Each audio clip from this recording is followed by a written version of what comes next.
Jacob never paid much attention to small things until the night that changed everything. It started with something simple: Helen's jacket left on their bed. He picked it up, planning to hang it in the closet, but out of habit, gave it a quick shake. A folded piece of paper fluttered to the floor. Curious, he picked it up. A bar receipt. Time stamped 11:48 p.m. He blinked. Helen had told him she was at her friend Isla's place watching an old romantic comedy. The receipt, however, was from the Crimson Lounge, a dim, expensive bar known for velvet booths, private corners, and live jazz. Jacob stood frozen, the silence of the room pressing down on him. His chest tightened. It wasn't just the time or the place. It was the feeling like a thread in his life had just been tugged loose. He remembered the last time Helen looked at him the way she used to. He couldn't. That moment, that small slip of paper, was the start. It whispered something he didn't want to believe, that the life he trusted might be hiding something dark beneath its calm surface. And in that quiet moment, Jacob's world started to tilt, just slightly, but enough. Long before the lies crept in like shadows at dusk, there was heat. Jacob could still remember the way Helen used to pull him in with her eyes alone, how her laughter would curl around his neck like warm silk, how her fingertips used to trace promises across his skin when the world outside their bedroom disappeared.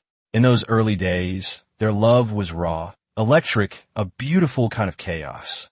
They made love with the urgency of two people discovering each other for the first time, again and again. Kitchen counters, lazy Sunday mornings, rainy afternoons beneath tangled sheets. Every touch meant something. But now, those moments felt like echoes in an empty hallway. Helen barely touched him anymore. When she did, her hands felt foreign, mechanical, like she was acting out a memory instead of creating one. The hunger was gone from her eyes. Even her kisses, once messy and deep, were now brief, polite, almost transactional. And then there were the new lingerie pieces tucked in her drawer, elegant and unfamiliar. Not once had she worn them for him. Jacob didn't need to ask who they were for. He could feel it, the shift. The warmth between them had cooled into something brittle. She'd gone somewhere he couldn't follow, and the space she left behind wasn't just physical.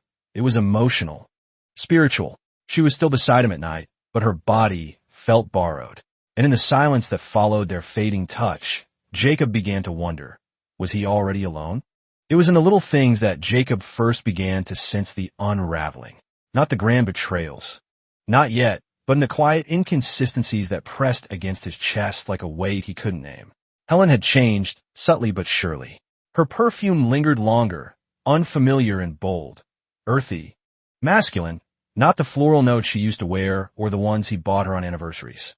One night, she came home, freshly showered, hair damp, cheeks flushed, claiming she and the girls had stayed late chatting over wine. But her skin smelled like someone else, like a scent worn too close for comfort. When Jacob reached for her in bed, her body stiffened under his touch, lips brushing his cheek like a stranger passing in a crowd. She didn't ask about his day anymore. Their dinners turned into quiet meals. Her eyes always drifting to her phone. Notifications blinked. She flipped it over. Always face down. Always silent. The distance wasn't just emotional. It was routine, ritual. Helen laughed less, smiled differently, and when he caught her staring into the mirror, it wasn't with vanity. It was calculation. There was a performance happening, and he wasn't part of the audience anymore. One night, in a quiet, desperate moment, Jacob whispered, "Is there someone else?" Helen didn't answer. She just turned off the light. And in that darkness, Jacob realized something even more painful than suspicion. He wasn't being paranoid. He was being lied to, and worse, ignored. And silence, he was learning, could be louder than any truth. The moment Jacob saw them together, the truth stopped whispering and started screaming. It was a Saturday evening when he followed Helen, heart pounding like a drum in his chest, hands clenched tight around the steering wheel of his brother's car. She didn't notice the vehicle trailing behind her. Why would she? She'd grown comfortable in her deception, wrapped in the illusion of secrecy. Jacob watched as she pulled into the parking lot of the Orchid Bay Hotel, her movements smooth, practiced. She stepped out, adjusting her coat, glancing around only once before disappearing near the side entrance. 5 minutes later, another car pulled up. Greg, confident, tall, the kind of man who wore arrogance like aftershave. He moved with ease, barely checking his surroundings before heading toward the building. And then, like a scene from a film Jacob wished he could erase. Helen stepped from the shadows and into Greg's arms. Their kiss was long, hungry, intimate, like they were making up for lost time. Jacob felt his breath catch, his throat tighten. It wasn't just betrayal. It was familiarity. This wasn't new. This was a routine. He raised his phone with shaking hands, capturing the moment. Not to humiliate her, not to hold it over her, but because part of him still needed proof. Part of him hoped he was wrong. But there it was, frozen in a photograph. Her hands on another man's chest, her mouth on his. That kiss wasn't stolen, it was given. And Jacob's world shattered quietly in the car's silence. The message came just past midnight, soft as a whisper, but sharp enough to cut skin. Jacob's phone buzzed once on the nightstand, and he almost ignored it. But some primal instinct made him look. The text was simple, jarring. I think our spouses are sleeping together. His blood went cold. The number was unfamiliar. He sat up in bed, heart thudding, and called it. A woman's voice answered, calm, but bruised around the edges. Her name was Naomi. Her husband, Greg, worked with Helen. And just like Jacob, Naomi had been collecting quiet suspicions for months. The overtime that didn't add up, the secretive phone calls, the distance in her husband's kiss. I followed him last week, she confessed. He went to a hotel. Your wife was already parked there. Jacob's breath hitched. Naomi wasn't accusing. She was mourning. She offered to send the photos. A few moments later, they lit up his screen. Helen in the hotel lobby. Helen laughing at the bar. Helen, her hand on Greg's thigh, his mouth on her neck. The timestamp matched the last girl's night. The weight of it all settled on Jacob's chest like stone. But beneath the shock was something else, relief. He wasn't crazy. The knots in his gut had been telling the truth. For the first time in months, Jacob had more than suspicion. He had clarity, and it didn't come with shouting. It came through the voice of another broken spouse. Two strangers, bound by betrayal. Suddenly no longer alone. Jacob hadn't planned on revenge. At least, not at first. But when Naomi messaged again, want to talk, or just drink until it stops hurting, he found himself typing back. Both. They met at a downtown speakeasy, dimly lit and tucked behind an unmarked door. Naomi wore a low-cut dress that shimmered in the candlelight. Her hair pulled back in a way that made her eyes look dangerous. They talked over whiskey, the conversation sharp, unfiltered. Not polite, not soft. She laughed bitterly. It's funny how they made us the fools. Jacob didn't answer, just met her gaze, steady and raw. Her hand brushed his. Just a flicker. But it was electric. They didn't plan what happened next. There were no grand speeches, no declarations. Just bodies pressed together in the back seat of her car. Mouths searching, hands desperate. It wasn't romantic. It was furious, messy, and aching.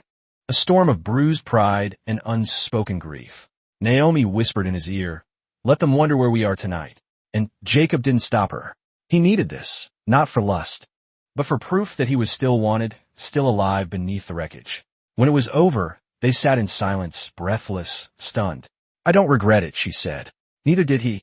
It wasn't about love. It was about reclaiming something their spouses had stolen, their power, their choice. In a world that had spun out of their control, this was one thing they took back. Together. If only for one night. They weren't the betrayed. They were the storm. Helen walked into the house like nothing was wrong, her heels clicking softly against the hardwood floor. A silk scarf draped around her neck, lips tinted rose. She greeted Jacob with a kiss on the cheek and a smile that used to mean something. Girls' night ran late, she said, slipping off her coat. Spa wine, you know the drill. But Jacob did not. He didn't smile. He was already sitting in the living room, drink in hand, the soft glow of a lamp casting shadows across the room. On the coffee table lay a stack of photographs, printed, deliberate, damning. Take a look, he said quietly. Helen froze. Her hand trembled as she reached for the top photo. Hotel entrance. Her and Greg, smiling. Then another. A kiss, intimate and full of memory. Her fingers twitched. I can explain, she began, but Jacob cut her off with a raised hand. Don't lie. Not tonight. She tried to reach for him, tears already welling, but he stepped back. You kiss him like you kissed me when we were still real, he said, voice like ice. And don't pretend it was a mistake. This took time. Planning. Secrecy. Her mouth opened, then closed. He pointed toward the door, where her suitcase already waited. You don't live here anymore.